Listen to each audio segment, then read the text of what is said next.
सभी साथियों को नमो बुद्धाय, जय भीम। हमारे साथ सुभारती फाउंडर डॉक्टर अतुल कृष्ण बोध जी हैं और मैं एक चर्चा करूंगा सम्मान एक अधिकार को जो टाइम दे रहे हैं बाबूजी, उनके लिए बहुत बहुत साधुवाद है, क्योंकि बहुत सारी ऐसी चीजें हैं जो बिल्कुल भी किसी कीमत पर बर्दाश्त नहीं होंगी। जो हमारे देश को सशक्त बनाने के लिए, मजबूत करने के लिए जिन चीज की आवश्यकता है उस पर आज चर्चा करेंगे। मैं 4 विषयों पर चर्चा करूंगा आज डॉक्टर साहब से, क्योंकि वो अपना कीमती समय हमें दे रहे हैं।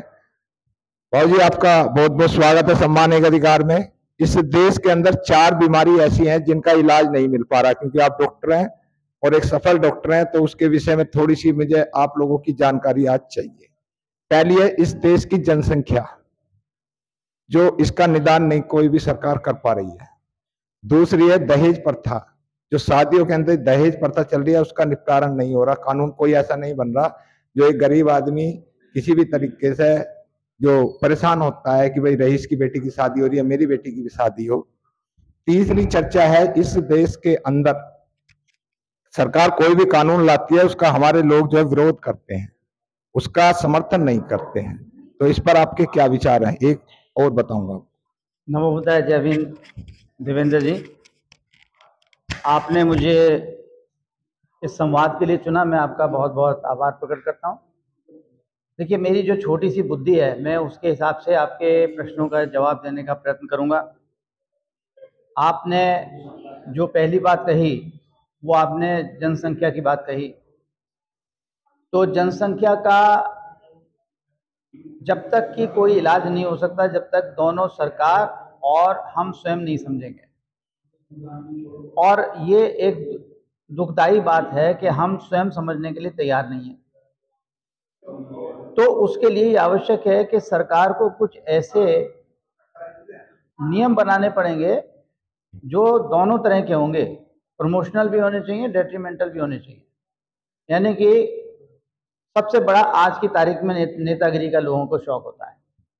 तो अगर सरकार इस तरह का एक नियम बना दे कि जिसके एक तिथि नियत कर ली जाए और उस तिथि के बाद जिसके भी घर में, परिवार में जिस व्यक्ति के 3 से ज़्यादा बच्चे होंगे तो उनको किसी भी नीचे गांव से लेके और शीर्ष तक किसी भी इलेक्शन में खड़े होने की अनुमति नहीं होगी।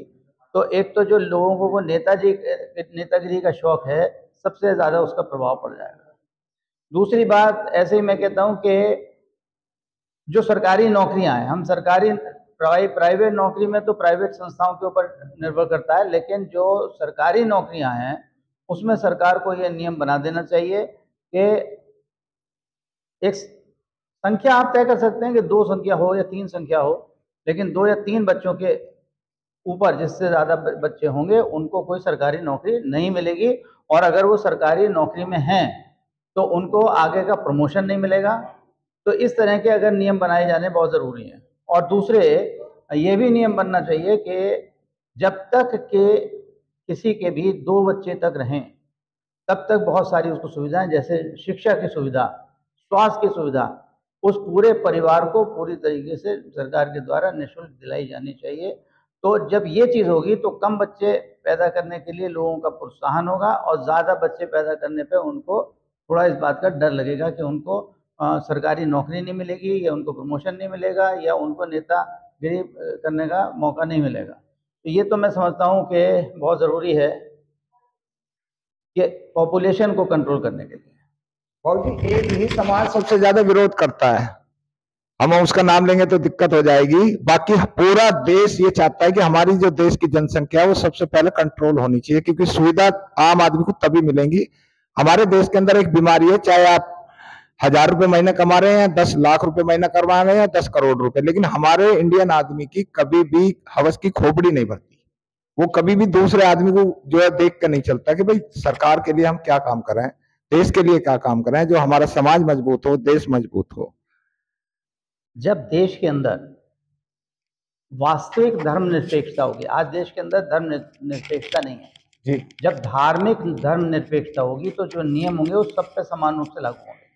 वो चाहे किसी भी समाज का व्यक्ति है, नेतागिरी का तो शौक सबको है, तो वो नेता नहीं बन पाएगा। जब नेता नहीं बन पाएगा तो सोचेगा कि हमें क्या करना है, ऐसी नौकरी का शौक सबको है, नौकरी नहीं कर पाएगा तो सोचेगा, पहली बात तो ये है।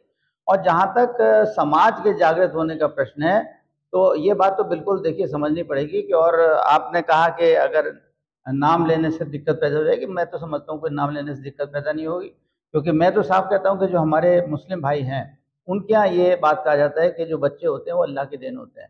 तो हमको ये समझना पड़ेगा कि अल्लाह की देन नहीं होते हैं, ये हमारे आपके करने से ही बच्चे होते हैं। तो हमें अगर अपने देश का विकास करना है, अपने अपने घर का विकास करना है, तो हमको सीमित संख्या में बच्चे रखने पड़ेंगे। और ये बात नहीं है कि कोई हमारे देश का मुस्लिम समाज ही कोई विशेष मुस्लिम समाज है। पूरी दुनिया में आप उठा के देख लीजिए, न जाने कितने मुस्लिम देश ऐसे हैं कि जहाँ पर पॉपुलेशन को कंट्रोल करके रखा गया है। तो हमारे यहाँ क्यों नहीं हो सकता? बिल्कुल हो सकता है। बाबूजी, एक शादी के अंदर दहेज प्रथा है हमारे देश की बहुत बड़ी बीमारी। जो अगर कोर्ट में केस चला जाता है, उनका डिवोर्स होता है आपस में, तो वो क्या कहते हैं कि जी हमसे दहेज मांग रहा है, जबकि कानून के अंदर ये प्रावधान है कि दहेज लेना और देना दोनों जुर्म है। तो एक कोई सजा क्यों मिलती है लड़के वाले को? लड़की वाले को भी तो मिलनी चाहिए ना कि तूने जो दहेज दिया क्यों? आप देखिए, सैद्धांतिक रूप से आप बात सही कह रहे हैं कि दहेज लेना और देना दोनों ही गलत है, दोनों ही अनुचित है और सजा दोनों को मिलनी चाहिए। लेकिन आप इसका दूसरा पक्ष सोचिए। दूसरा पक्ष, मैं जैसे अब मैं आपको अपना ही उदाहरण देख के बताता हूँ कि अधिकारियों को सेवा पानी करना और उनका सेवा पानी लेना दोनों ही गलत है। हाँ जी, ठीक है। लेकिन मेरी मान्यता अगर रुक जाएगी तो मैं क्या करूँगा? मैंने हजारों करोड़ रुपए लगा रखा है अपनी संस्था को बनाने में। अगर इस सेवा पाने के कारण मेरी मान्यता रुक जाएगी, मेरी अनुमति रुक जाएगी, तो मैं क्या करूँगा? तो मेरी मजबूरी हो जाएगी। जब मेरी मजबूरी हो जाएगी तो मैं मजबूर होकर सेवा पानी करूँगा। ऐसे ही मैं ये उदाहरण दे रहा हूँ।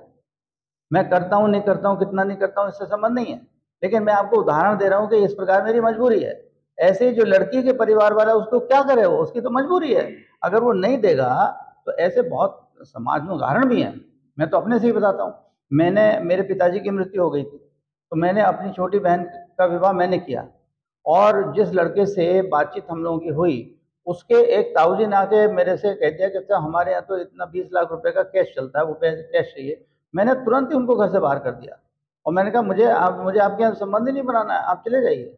और उस लड़के का मैं बहुत ही उसको तारीफ करूंगा कि जैसे ही उस लड़के को इस बात का पता चला कि उसके लिए मोल भाव किया गया है, तो वो सामने आया और मैंने अपनी बहन की शादी बिना किसी दहेज के करी। लेकिन ये मैं कर सका।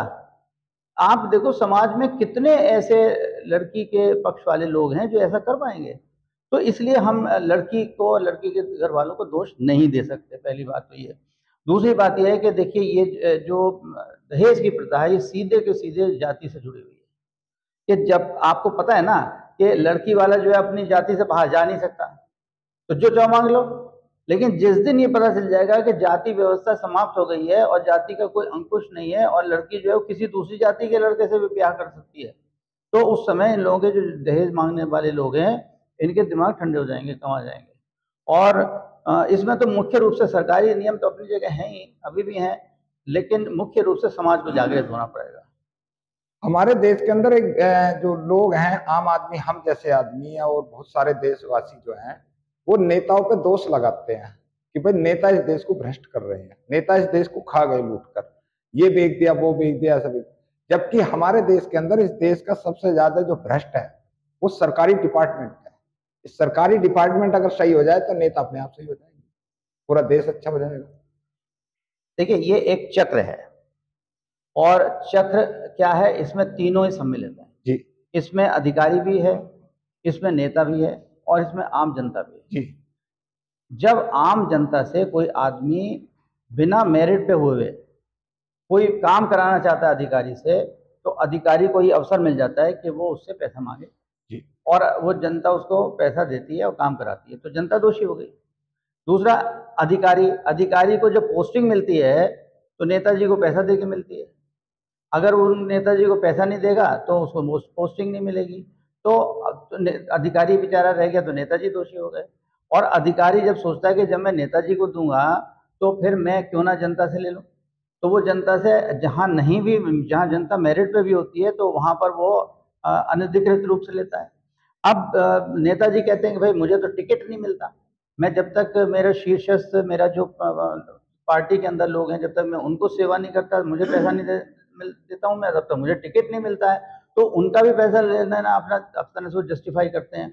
और जब किसी पार्टी के शीर्ष लोगों से आप बात करें, वो कहते हैं कि इलेक्शन इतना महंगा है, खर्चा इतना होता है, तो हम कहाँ से करें, हमें पैसा कहाँ से आएगा, हम इन्हीं लोगों से तो लेंगे। तो ये एक चक्र बना हुआ है जिसमें जनता भी इन्वॉल्व है, जिसमें अधिकारी भी इन्वॉल्व है, जिसमें नेता भी इन्वॉल्व है, और नेता के दोनों कैटेगरी के, टिकट लेने वाले और टिकट देने वाले।